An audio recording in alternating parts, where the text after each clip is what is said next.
Cut it out, Bo. Go downstairs. Go. I'll be down in a minute. You know how it is, like starting up. It's hard as shit. Whether they're good, bad, or ugly, getting the message out there that people aren't just like these superstars or shitbags. Like, there's a point behind everybody, what they're doing. I'm a fucking moron. Mike. Hey guys, welcome back to another episode. With you as always, me, Ben. Today, our guest is Treavor Hawkins, the host of a newer show, I've Been There Too podcast. A fellow Army soldier. He's going to tell us a little bit about himself. Treavor, thank you so much for coming on. Thank you for having me. Love being here. Yeah, we're kind of going to get into your show and stuff and all that about where the roots come from and everything. But first, I kind of want to go, where are you from? How was the upbringing a little bit? What led you into your adulthood and all the decisions that came with that?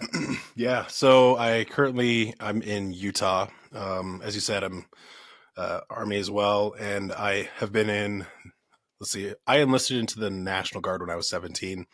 And then was considered AGR, Active Guard Reserve, ever since I basically enlisted. So I've been active for the National Guard the whole time. My upbringing was joining the military was kind of influenced by my father, who he served 14 years in the Army, deployed 3 times. So I grew up watching him go on those deployments. But my parents divorced when I was really young. I was 6 years old when they divorced. And my parents' divorce was not easy. My mom held a lot of anger towards my dad. He lived in New Hampshire and we were in Utah. And so there was a lot of going back and forth between my dad's house and my mom's house. And I watched my mom hold on a lot of anger and resentment towards my dad for what happened within the marriage. And that kind of put in a lot of perspective later on in life. But then my mom got remarried to a guy who he's still currently my stepdad, but he is a piece of shit. He's an alcoholic, abusive, spent very, not even just emotionally, but physically abusive as well. So my high school years, I spent a lot of time watching and dealing with that abuse towards my mom and towards me and my younger brothers. And so when I was 17, I also grew up in Utah is very, what's Mormon culture. There's a lot of Mormons here. I grew up in the Mormon church. And so my 2 older brothers, the expectation when you graduate high school is you go and serve a 2-year Mormon mission. And I did not want to do that. And so I looked at the military as an option. My dad obviously influenced that and introduced that to me. And so I enlisted when I was 17. And I went to basic training at AIT. And then shortly after that, I came back home from training and then kind of moved out on my own right when I was 18 because I just didn't want to be in the household where my stepdad was still abusive. And so yeah, that's kind of, I have a very religious upbringing. I'm not currently religious anymore. I left the Mormon church when I was younger. And, but I grew up with a very, very extremely religious family.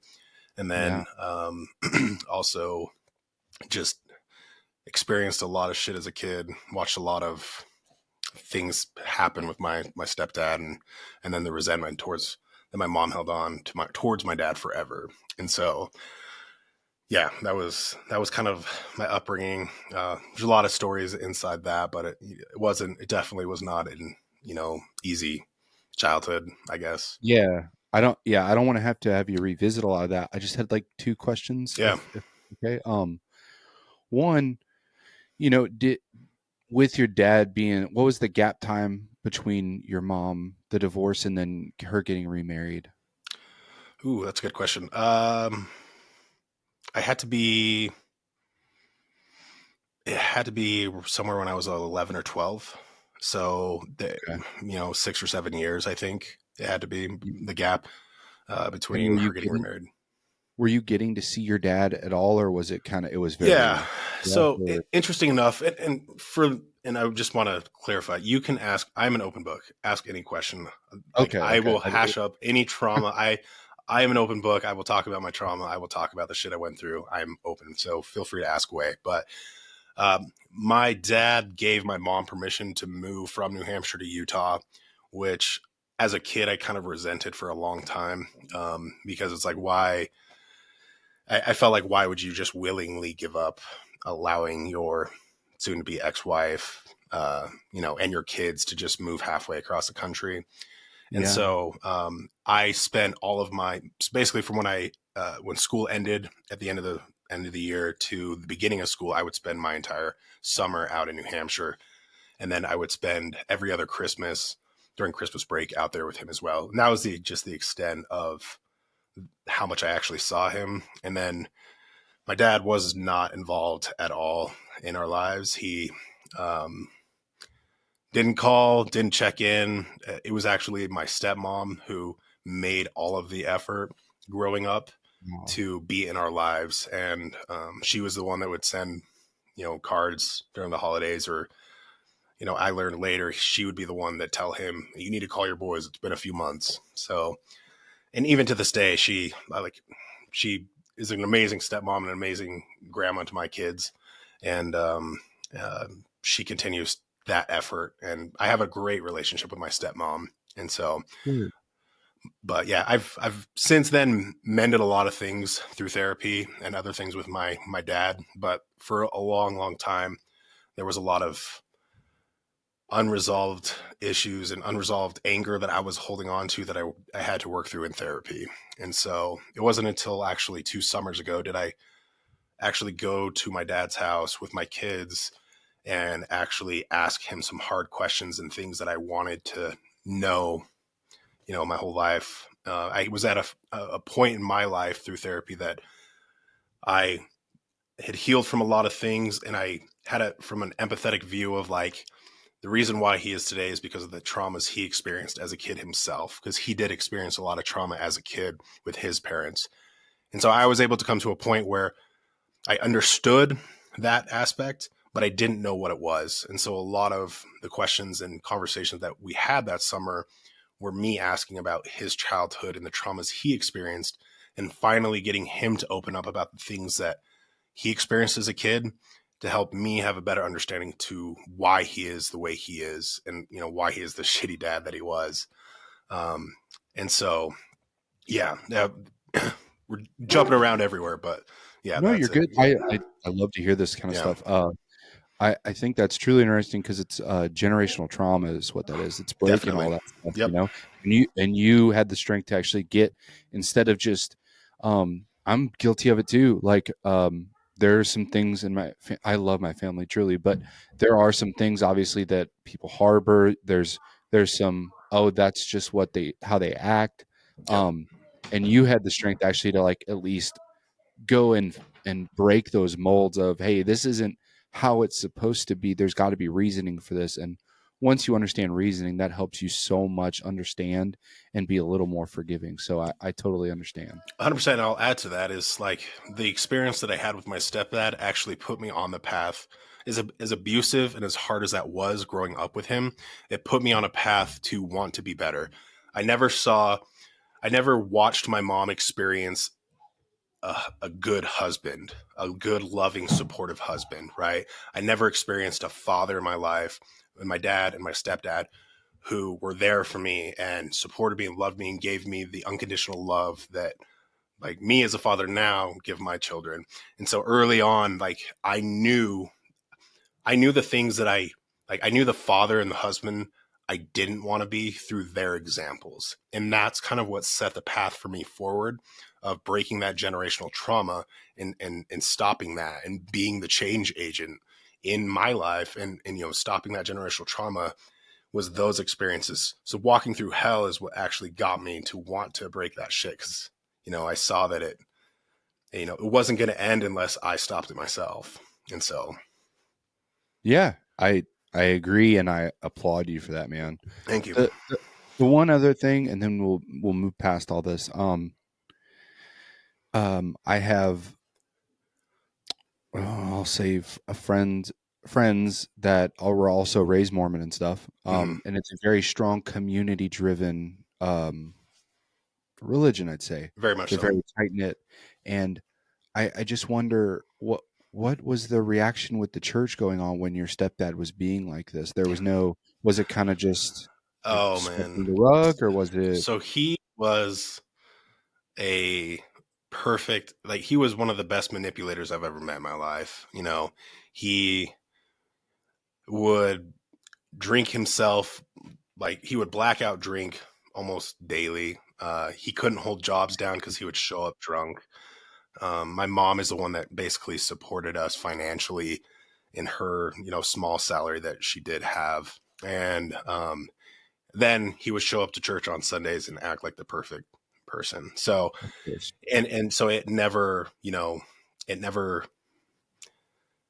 eventually, like the ecclesiastical leader of the congregation, they're called a bishop. The Yep. bishop eventually did know about the alcoholism, but his guidance to my mom was that she needed to stay and support her husband as he struggled through these things and be, you know, because she made covenants to God that she would, you know, through, you know, better for worse, that she would stay by his side. And so there was also a lot of anger, and that was actually one of the one of the many reasons why I left Mormonism, is because I had a lot of anger in that aspect, that I felt like my mom's best interests in that situation were not looked out for, when, you know, it was clearly not a safe place for her to be in, or us kids. So Yeah. God, that's I hate hearing about um people that just support, like enable it, as yeah, opposed to like addressing the issue again, addressing issues instead of just enabling it and letting it go on and go, oh, we'll get through this and stuff. You just got to stand by it. Like, no, you gotta yeah, take this shit head on. yep, Yeah. yeah, no, I Wh- agree. yeah. We'll get off this. So you get out of high school. You said you joined at 17, right? To Correct. go, Yeah, and you came back, and what kind of played out from there? Were you first yeah. of all, were you pumped for the army? Like, was it, we all joined for different So reasons, but was it? that's, yeah, no. So it's funny enough. That's actually how I landed in the AGR system and got on orders very early on, is because I got home and was like, fuck the National Guard. Like, I want to go active. Like, I did not want, like, I drank the Kool-Aid. I was all about that shit. And so I had he's actually my brother's father-in-law now. He was a warrant officer, um, working full time, and was like, hey, if I can get you on orders in uniform every day, and, you know, if you're still not happy, then we'll release you to go active duty. And I was like, okay, that's, you know, that's fine. And then I learned the benefits of being full time in the Guard and how different that is. And, you know, I stayed here, you know, after that. So that's what I did. I got on orders shortly after I got home. Actually 2 months after I got home, I got back on orders, working specifically for recruiting and retention in the Oh, state of yeah. Utah. And I did that for about 3.5 years before I transitioned to supply. And so, but in that time, I was, let's see, that's kind of where my story really starts. It starts off pretty young. So Hmm. I enlisted. I'll give you a time frame. I enlisted in 2009. Got home from training and everything. Got on orders December of 2009.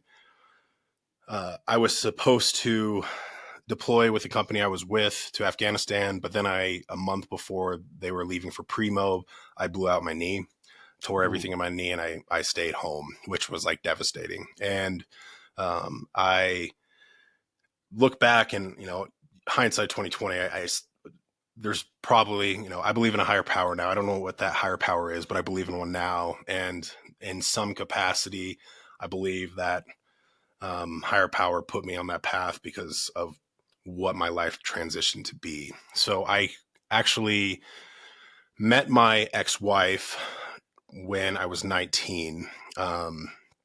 And we started dating. So we started dating in January of 2011, I believe. And she had a 10-month-old boy at the time. She had been previously married. and she had a 10-month-old boy. And when we started dating, I immediately fell in love with this little boy. And there were a lot of things that in the relationship, I look back now, especially now, I look back and realize that there were major red flags that I ignored. And I was blinded by, like, I loved this little boy. He was everything. His biological father was not in his life. And I kind of took on that role as a dad pretty young and very, very quickly. Like, spoiler, a few years later, I actually had the chance to adopt him, and he's now legally legally mine. And so, but Awesome. yeah, I met my ex-wife, and then about 2 months after we started dating, she became pregnant.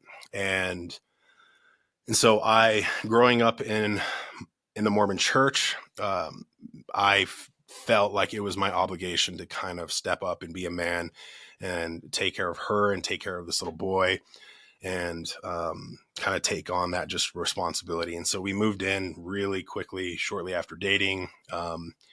And throughout that period, there were, from the very beginning, it was just not a healthy relationship at all. It was very, very toxic. I look back and just realize that I have perspective now to realize that I really just stayed in the relationship for my son. And then she was pregnant as well. And so we actually had she had a lot of complications during the pregnancy. And she eventually went into labor at 28 weeks digestion with our son, which 12 weeks early. And my little boy, his name's Princeton. Because he was born so early, they had to put a breathing tube in his throat and put him on oxygen. And for the first 24 hours, he was doing really, really well. And so they decided to take the breathing tube out of his throat. And in the process, it caused a laceration from the pressure of the tube. It caused a laceration under his uvula. So blood started filling up his lungs, and he essentially crashed. And the doctor spent 2 hours handbagging oxygen into his lungs to keep him alive and stabilizing him. And they were able to eventually stabilize him. And then we kind of waited for him to just get better. It was a waiting game at that point. And then 5 days later, we went to the hospital. We got called into the hospital. They had told us that he had crashed again, and they were able to stabilize him. But there was a lot of damage done to him. There was a lot of brain damage done. There was holes in his heart and his lungs, and they didn't suspect that he was going to survive. So they gave us an option to either wait it out and see if he would survive, knowing that there were many, many surgeries he would have to have down the road. And if he even survived those surgeries was a huge question mark. Or they gave us the option to take him off life support and pass away naturally and hold him for the first time. And so we decided to take him off life support and hold him for the first time. And then he passed away. So that child, Princeton, he lived for 5.5 days. And that kind of shaped that did influence a lot of things in my life. And it put a lot of things in perspective for me. I actually did a whole episode on his story in my podcast. And so if you definitely want to, I've had a few friends tell me that they were crying through the episode, but if you definitely want to hear his story, I dedicated a whole episode to that because I felt the strong need to just document his story and document his short little life. And so, with that, you're keeping his legacy, 100%. I'm so sorry, but Yeah. I'm glad you're able to. I always hear, keeping someone's name like that. When you say it, you're keeping that person alive to a degree. And thank you. So that was obviously extremely traumatic, and you're a young guy, right? You're just still 19 or 20. Yeah, I had just turned 20 at that point. And so 20 years old. And yeah, it was just one of those moments in life where you could either let it tear you down and let the trauma tear you down, or you could rise above it and allow, become a better person and learn from that experience, right? Those are basically the two options. And that's what I've decided life is all about. Like, no matter what we face and whatever we do, you have two options. You can become the victim and let it destroy you, or you can rise above it and grow and become a better human being, right? Those are your two options you have. And so I still had I think it was 18 months when this all happened, my oldest boy.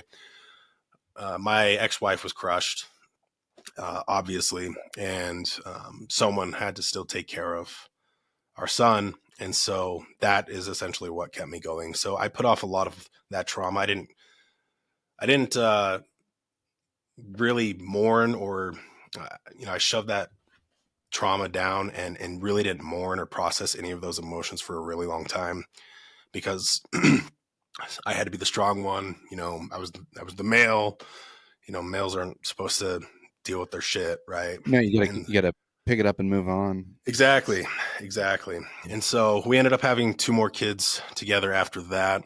Throughout the marriage, it was just chaos. There was a lot of shit that we endured, and I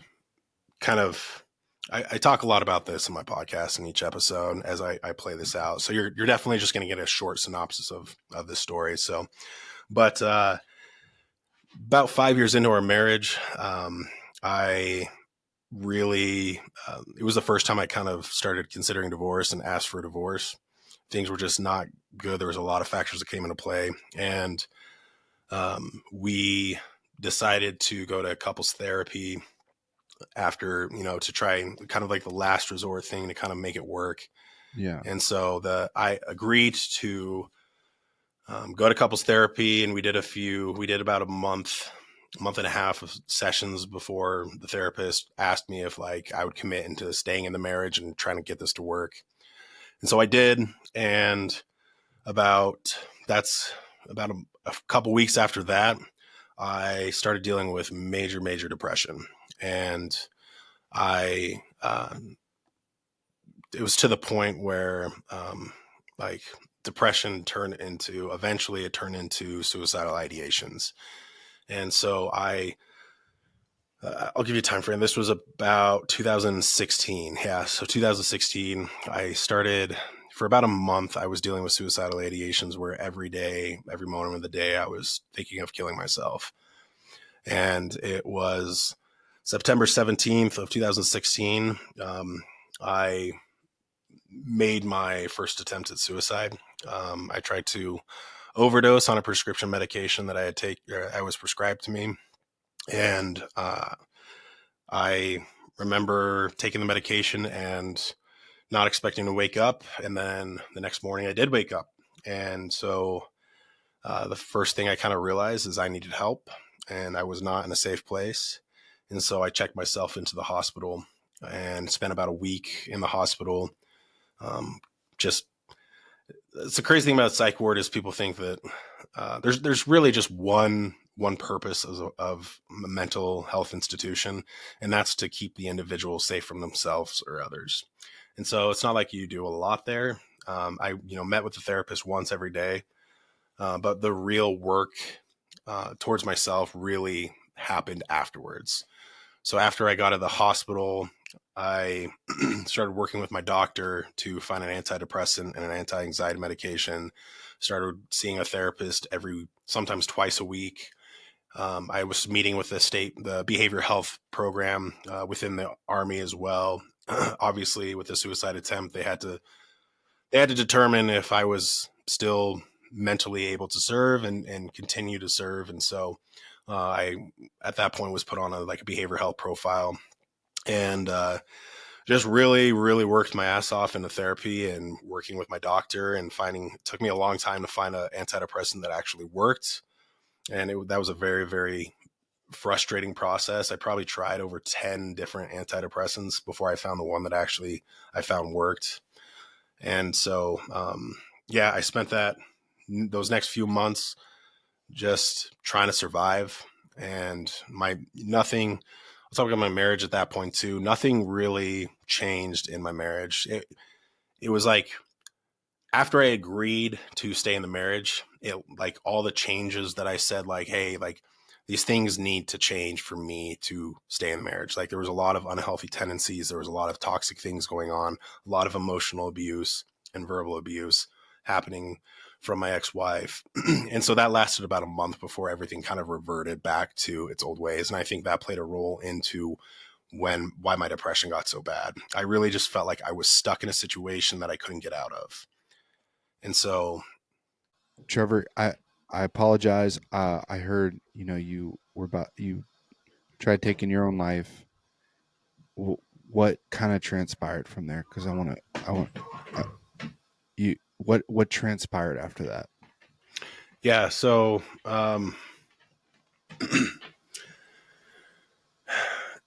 there was a lot. So there was a lot going on in my life. Like I felt so honestly, the biggest support for me in that moment, the one stable thing that I did have was being in the military, which is crazy. And this is why I am such an advocate for speaking about mental health and speaking about getting help and being open about that and changing the perspective on mental health, is because that was the one thing that honestly saved me, was having that stability, having that support system in me, having the soldiers around me and my coworkers who were just accepting and supportive of me getting help and everything that I needed. A lot of them understood what I was going through at home. And so there was a lot of understanding in that aspect. And so that was like the one thing that I'm very, very grateful for, is the Army behind me, which it's crazy because I hear a lot of people, and I've heard of people being removed and being separated because of this. But like, it was the one thing that I needed. And it's the one thing that kept me going. Having a job was like being able to focus on my work and being able to, it kept my mind in other places, even in the moments of when I was struggling with, like when I was in my darkest place. The one thing that I did have was like, I could put my heart and soul in like my supply room. Right. And I was able to focus on that. And so yeah, a lot of months went on where I was just trying to figure shit out, and nothing in my marriage actually got better. In fact, it seriously de-escalated, got worse after that. So it was about a few months later, let's say this was June of the next year. So June of 2017, our unit was going to Camp Dodge, Iowa, which is a small National Guard base outside of Des Moines. And we were doing some training there. And when I was getting ready to leave, my ex-wife and I were fighting so terribly that when she dropped me off at the airport, we didn't even talk to each other, didn't say goodbye. It was just a very toxic environment. Definitely not good for someone that is struggling. And I've correlated now and read a lot of books and done a lot of research on how damaging an unhealthy relationship can be to one's mental health. I know from my own experience and then just reading studies and stuff that being in a toxic relationship can truly like tear you down. And that was the case of what was going on with me. And so it was June of 2017. We were at training, and we were towards the end of the training. We were there. And I remember I called home to talk to my kids. I have 3 kids. And I remember talking to them and talking to my ex-wife, and we got over the phone. We got in this huge fight. And I remember she hung up the phone on me, and that was like her MO. And I just remember feeling so defeated and so like I did not want to continue being in that capacity, being in that marriage. And I felt like at that time I was trapped there. Like I felt like I had already tried to divorce once and got stuck in it, and there was like no way out. And so my mind started going in those dark places and justifying like, well, if you end your life, like, your kids will get taken care of with life insurance, and just making my mind just started playing all these tricks on me and making it seem like that was the better route. And so I truly, in that moment, believed that taking my life would have been better for everybody, not understanding the amount of trauma that that would have caused later, not only for my kids, but for people in my unit and obviously my family and all those that knew me and worked with me. It's an incredible thing because like I was in so much pain and hurting so much that that seemed better. I remember having the thought that I'd rather end my life than spend one more fucking day being married to this woman. And so that's how like dark of a place my mind was at.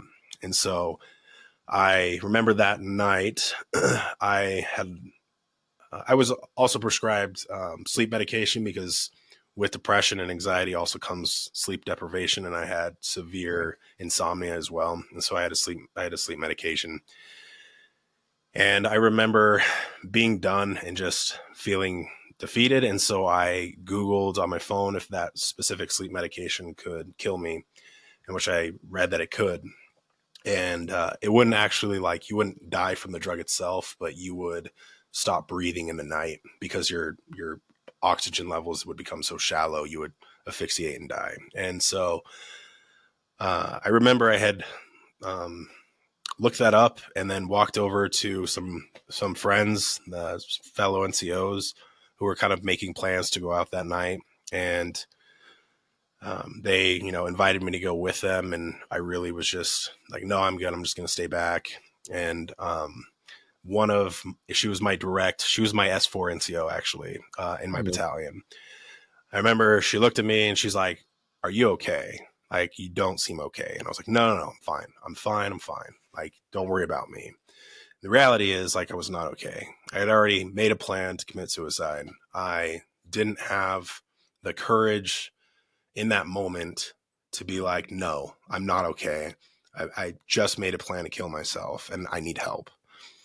And I now look back and think and know that it takes, for someone struggling in that capacity, it takes just as much courage to say that you need help than it does, being in a firefight. And that's how I really truly believe, because it is a really, really hard thing for people to put shame aside and put all that shit aside and just admit that you need help. So that's one of my biggest regrets in my whole story, is in that moment when someone came to me and asked if I was okay, I did not have the courage to tell them I was not. And that's what I preach today, even with my soldiers and with anyone that I talk to now. Like, if you are struggling, please, there is no shame in reaching out for help. There is no shame in saying that you are not okay, because by doing that, by telling someone that you are not okay, that can potentially save your life. Yes. And in that case, it definitely would have saved mine. So I went back into the barracks after that conversation, and I had another friend, another NCO. He could tell something was up, and he was kind of following me up into the barracks and where my bunk was. And I was going to go get my prescription medication, and he was following. He's like, "Hey, just come hang out with us down in the day room." I was like, "No, I'm good. I'm just going to go to bed." And he's like, "No, man, you got to come hang out with us." I said, "Okay." I finally admitted, I said, "Okay, I'll go hang out with you guys."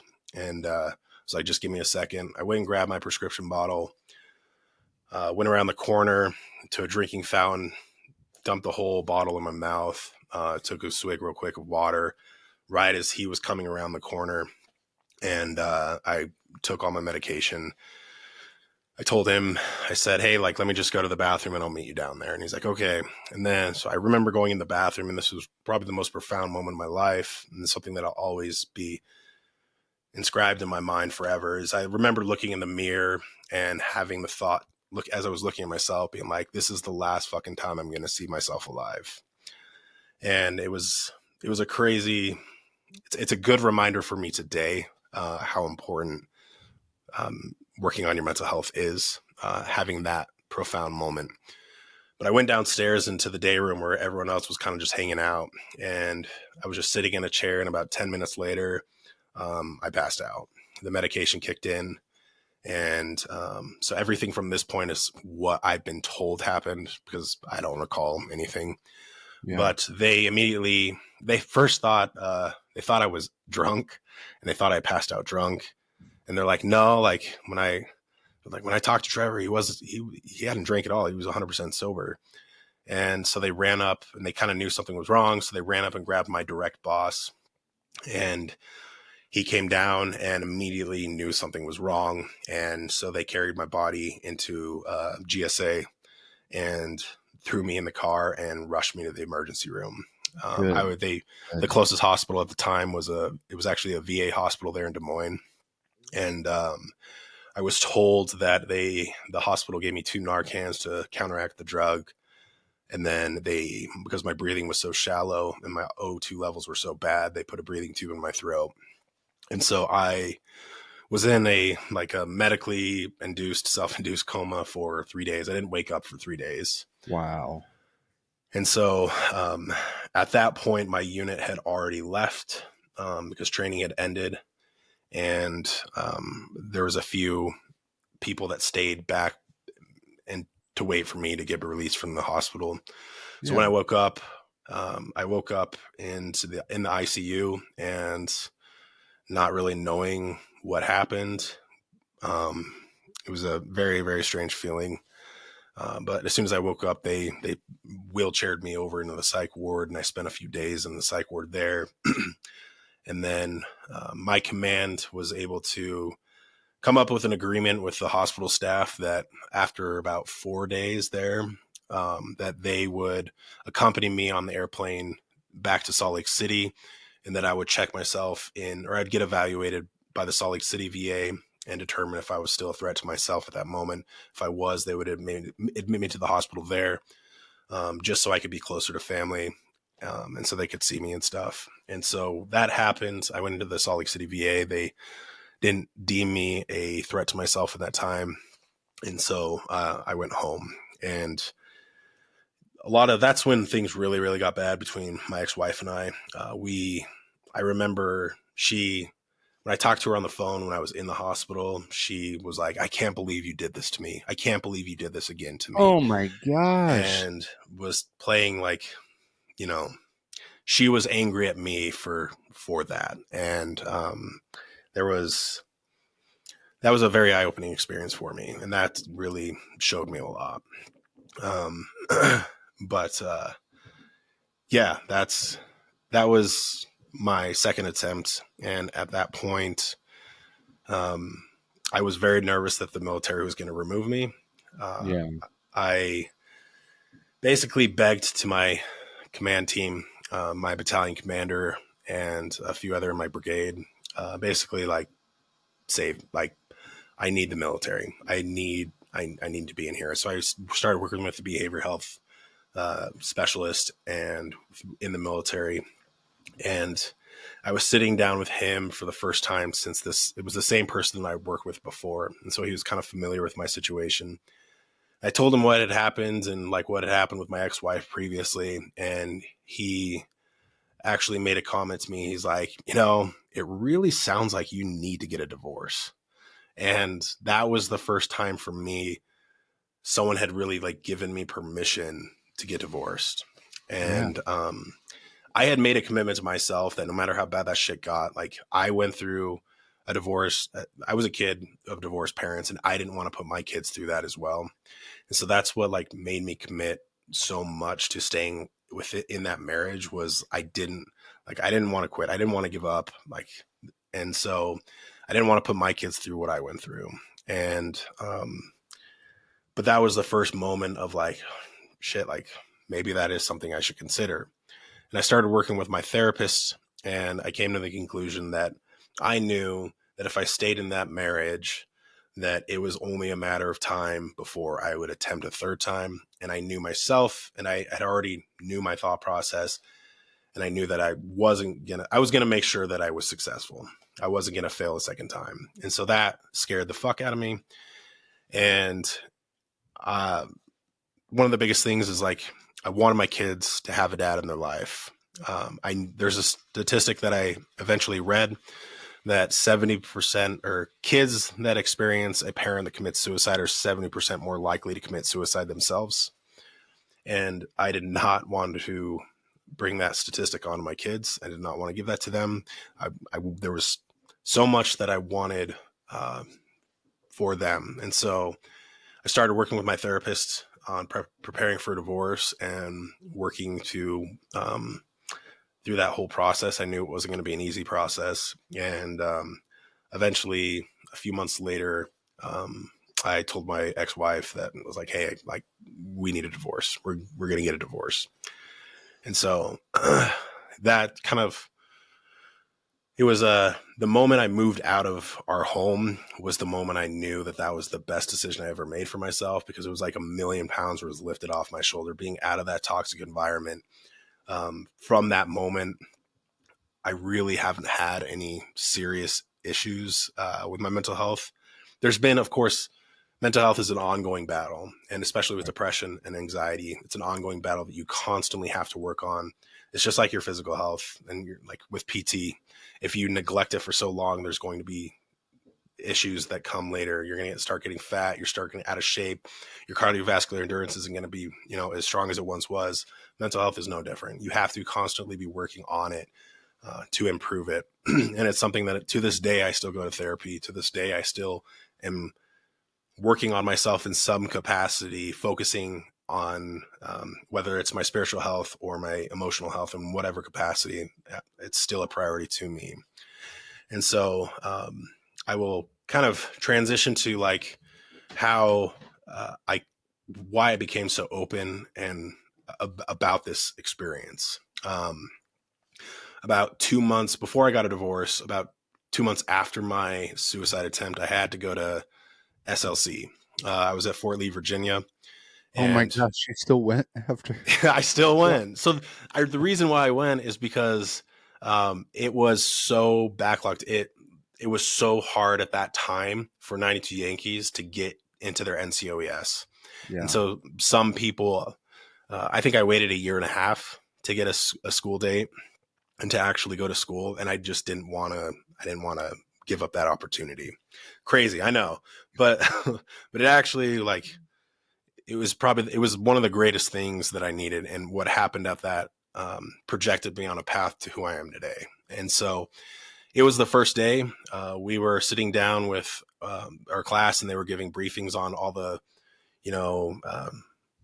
things available to us while we're on Fort Lee, who to call, if you're in a crisis and things like that. The chaplain was actually in the front, and he was just giving his spiel about, if you're struggling, he's here to help. And, I'm pretty sure probably everybody ignores that aspect, or, I know at least I was. I had never really taken it seriously up until that point. But at that moment, though, I just felt this strong urge to be like, to stand up and be like, hey, like, so I did. I stood up and said, I just wanted to provide some insight.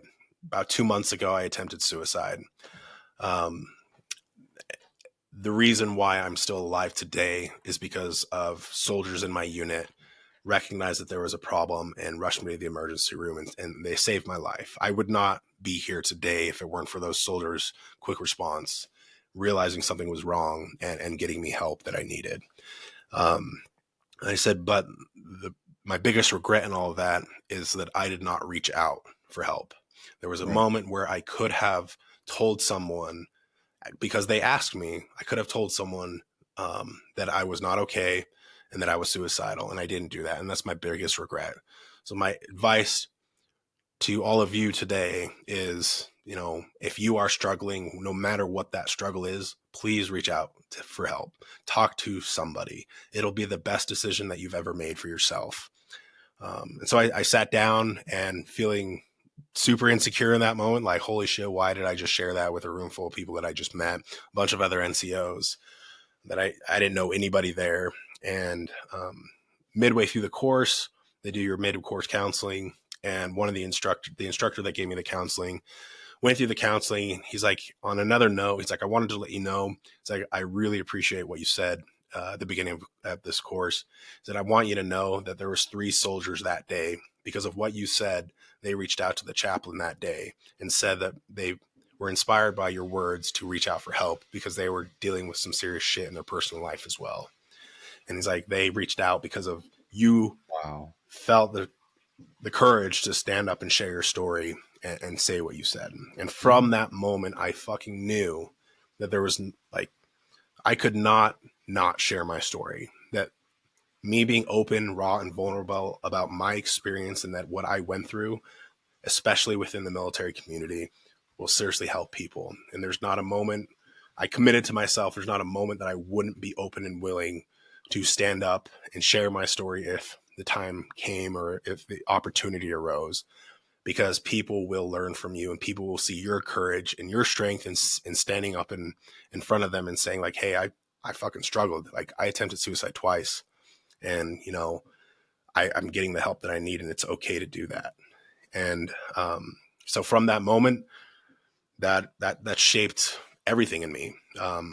How I even just lead with my soldiers, even how I do my initial counselings with my soldiers that come in. One of the first things I tell them is like, you have my number at any time. Like, you call me anytime, day or night, doesn't matter what the fuck it is. I will be there for you. If you need someone to listen to or talk to, I will be that listening ear. And you need to know that, like, there's no judgment. I will come with empathy. And there have been many, many moments where that has exactly happened. And it's helped. I've seen a lot of soldiers who have come to me that that were open and raw about what they were going through, and it helped them out of some. I interviewed one of my soldiers actually in my podcast. It's actually my first interview. He was dealing with suicidal ideations, and I was actually on my way to drop off my warrant officer packet that I was going to submit. He called me and said, "Hey, are you in the office?" And I said, "No, I'm on my way to Treavor headquarters. What's up?" And he's like, I needed to come talk to you about something. I was like, "Are you all right?" And he's like, "No, I needed to talk to you." I was like, "Okay, I'm turning around right now, and I'll meet you in my office." And we sat and talked there for like 3 or 4 hours. And he told me what was going. He was living in his car. He was, really, really struggling. And but he told me, because of that initial counseling and just the way I create the environment of an open, how I talk about my story and how open I am and willing I am to share my story, like, it gave him enough courage to come to me and open up about what he was going through. And we were able to get him help, and we were able to get him out of his car. And, and so there's been a lot of moments in my life where I feel very grateful that I went through that experience, because now I have a mission to help others and use, like I said in the beginning of the podcast, I'm using this experience for better and to help other humans and to, change the world and be that example of, an empathic leader is, in my opinion, the best type of leader that you can be, because that'll create the most trust within your soldiers or within your friends. And they will be willing to come to you more than anyone else when they do struggle. And I've seen that in the 16 years. Well, I guess not all 16 years, but, I've seen that significantly in my life actually work. And so that's kind of the path that set me forward. And last year, I just really was like, I really want to start a podcast. I really, feel like I have a lot I can share. And I really wanted to reach a wider community outside of just, my unit. And so that's really what inspired me to start my own podcast, to share my story, not just share my story, but also highlight other people's stories as well, because I'm not the only one that's struggled in this world. There's a lot of people that have struggled, and we've all gone through shit. We've all gone through hell, and everyone's hell is valid and everyone's shit is valid. And, I think it's important to create a community around that. Like, we all struggle, and it's okay to get help, and it's okay to struggle. We're all going to do it. It's part of the human experience. And so I want to highlight other people's stories too, and share their story, and really just let other people know who are also struggling or also listening that, like, it's okay to struggle and it's okay to get help. And I really my goal is to break the norm, break this mentality, especially in the military, that we have on mental health, that if you are struggling mentally, then you're weak, because that is what, the mindset people have, especially, in the group that I'm in. You cannot be perceived as weak. And in fact, it's quite the opposite. If you are willing to speak up and be self-aware enough that you do need help, like that takes a lot of courage and that takes a lot of strength to actually get the help and do the work that you need to get better, because it's a lot of work. It's a lot more work than if you were to break a bone and just throw a cast on it and it'll overheal. Like, no, like, a lot of work, there's a lot of therapy, there's medication, there's a lot of things that you need to do. And so the last 7 years of my life, I've really focused on bettering myself and helping other people. In that process, I got remarried and met my wife, who I'm married to now. And, I call my first marriage my practice marriage. It was actually my first sergeant actually he called it that first. So I'll give him the credit. He called his first marriage a practice marriage. And I'm like, I'm stealing that shit. That is great. First perfect thing right there. Yeah. That's Yeah. fun. And I have an amazing wife who, I'm so lucky, and she supports everything that I do, everything within the military. Like, I mean, you know how it is. Like, if shit at home is not good, you stress about it more than anything. And Oh yeah. and so I have someone that I can leave for long periods of time and know that she has shit handled. And and so I feel very grateful for that. I've learned a lot. I've learned so much in my life, and that's a motivation to help other people. That's what my life goal is right now. And I feel like it's like my sole pull in life is use the experiences that I went through to help others. So yeah. I when you're saying that, what I understand it as is you are supporting others not because of, but in spite of what happened.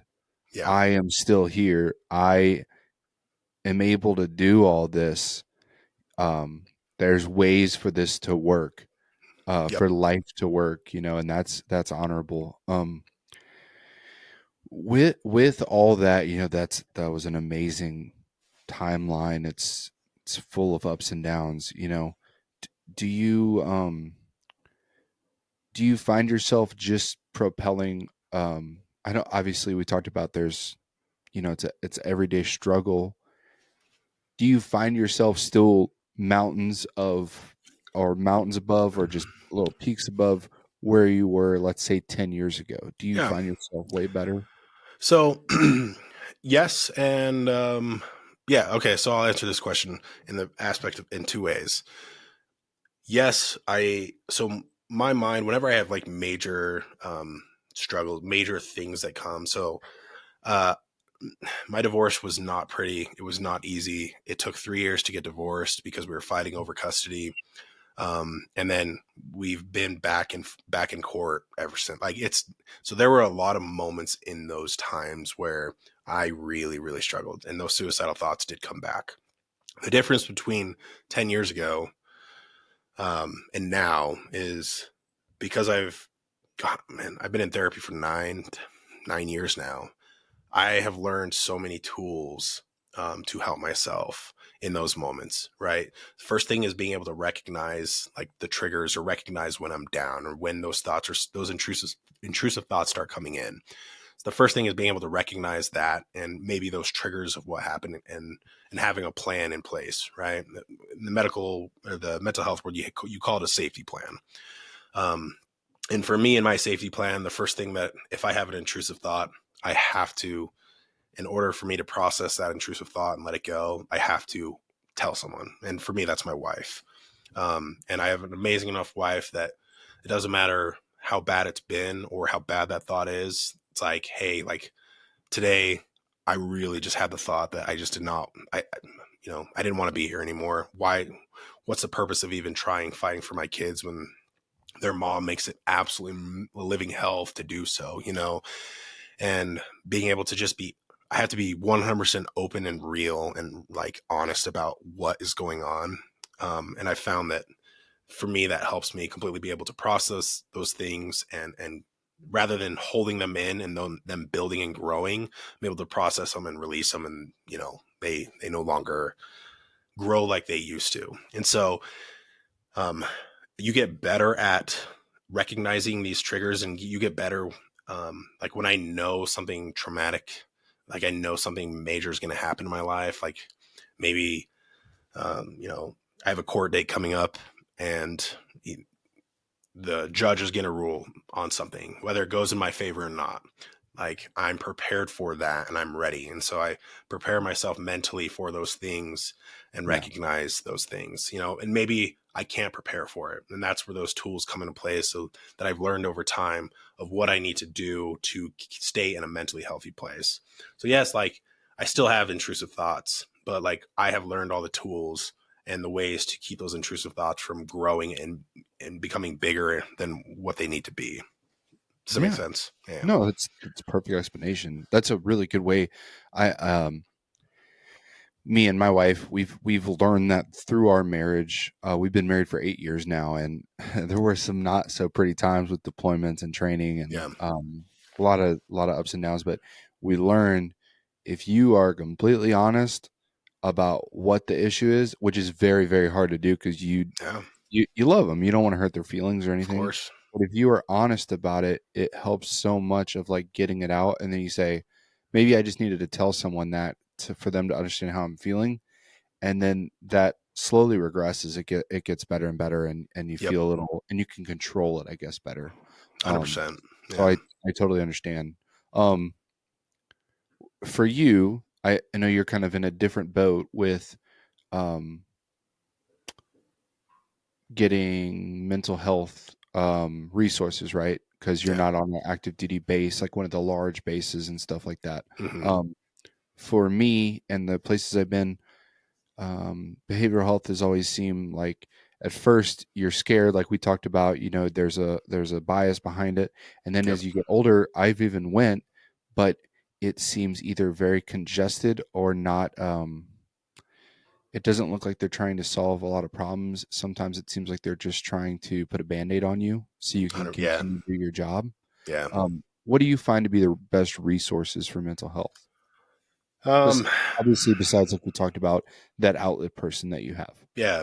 Like I would agree with you that my resources are a little bit different. So, like, because there is no, like the closest active duty facility is an Air Force base. That's like 70, 80 miles north of me. So all of my medical care is from the civilian side. But so I can't speak on like the active duty experience with going to behavioral health. And, but for me, I would say that the most important thing that if you are going to behavioral health and you are working with a therapist, the number one mistake people make is not finding a good therapist. Like there is nothing wrong with firing your therapist if you're not clicking with them and finding a better one, right? It is so important to find someone that you can honestly be open 100% with, and talk about, because you have to understand, even in the military, like those, and unless you're a harm to yourself or they deem you a harm or there's abuse or something going on in the home, like there is 100% patient therapist confidentiality. That stuff's not going to come back to your command team. And so you have to find someone that you can truly be real and honest with and work with. Like that is super, super critical. I've worked with, over the span of the 9 years, I've worked with 3 different therapists now, simply just because location was the first one. I moved much further away from that first therapist, so I found a different one. And then the second therapist ended up opening up her own thing, and so I found a third one.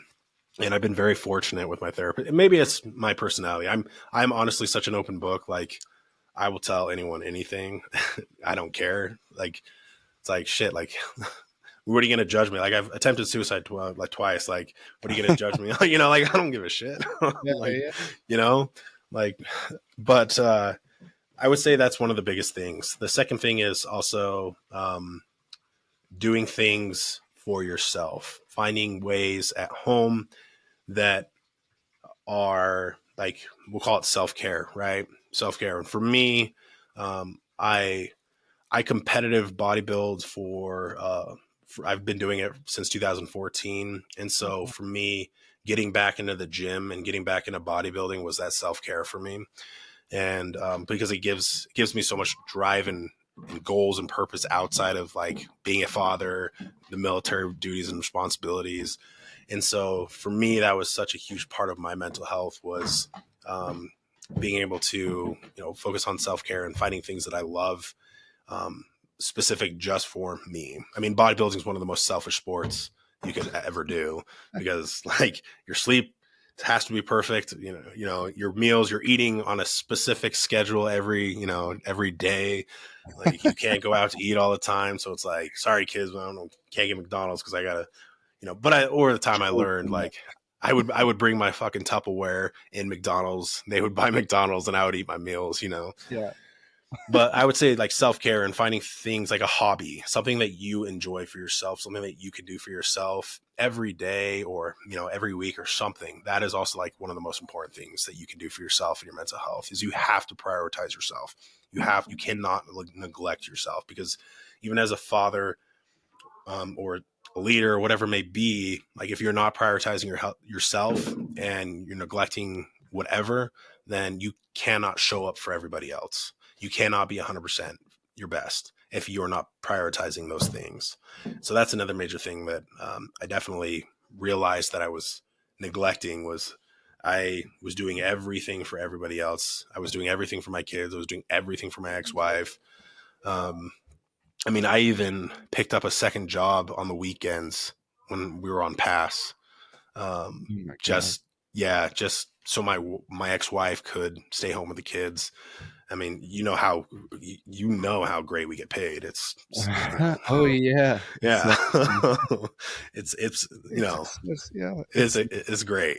And, But and especially you have kids, you got to pay them bills, you got to feed their groceries, So yeah, I just neglected myself for such a long time that everything just built up over time before I finally hit my breaking point, and so that's something now that I've found, like even it's meditating. I've recently started meditating every day. I do yoga once a week. I started doing contrast therapy, so like cold plunging and sauna. I just do these things for myself. Like they also have physical benefits too, but I also love doing them, right?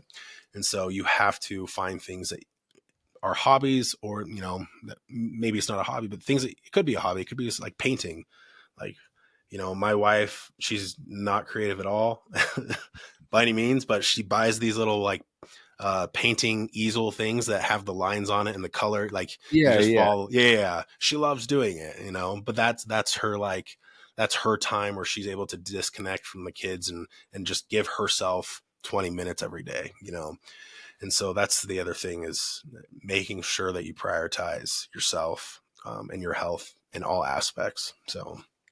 Yeah, I completely agree because that's like part of the podcast why I did this is like it's very therapeutic for me to hear other people's stories, to talk a little bit, especially to engage in conversation with strangers that I never met and stuff. And hear these different things, and this is a whole rabbit hole of you can dive down and like the podcast world, you can dive down it, and you can kind of spend too much. You can. But it is very therapeutic. So I get that, and especially meditation and working out, even just like like you said, contrast therapy, like that type of stuff. But like even just going to the gym for 30 minutes a day, getting something where your mind is not on where is my birth certificate at, where we got the bills keep going up every month, how do we get through this,